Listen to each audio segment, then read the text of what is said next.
আসসালামু আলাইকুম ভাই সকল। আপনার লগে এক জরুরি মাত এখানরে শেয়ার করতাম স্যার। আমরা যেত নমাজও উবাই, বাড়িত মুসল্লাত উবাই বা মসজিদ গিয়া সফা উবাই, আমরা বেটা মানুষের লাগিয়া আমরা উবানির সময় আমরা দুইও পাওয়ার মাঝখানত নিজের হাতে 4 আঙ্গুল পাক রাখতাম। আর উপরে আধা হাত পর্যন্ত ফাঁক রাখতে পারমু, অর্থাৎ 4 আঙ্গুল থেকে আধা হাত পর্যন্ত ফাঁক রাখতে পারমু। এর থেকে বেশ বেটা মানুষের লাগি জায়জ নাই বা কমও রাখা জায়জ নাই।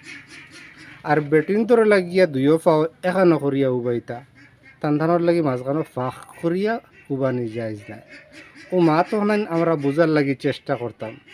আর এর থেকে বেশ বা কম ফাঁক রাখিয়া যদি মসজিদের ইমাম সাহেব যদি উবাইন, তাহলে করে যত মানুষে নমাজ পড়িবা তান নমাজের ফজিলতর মধ্যে নিশ্চয় কমে আইব।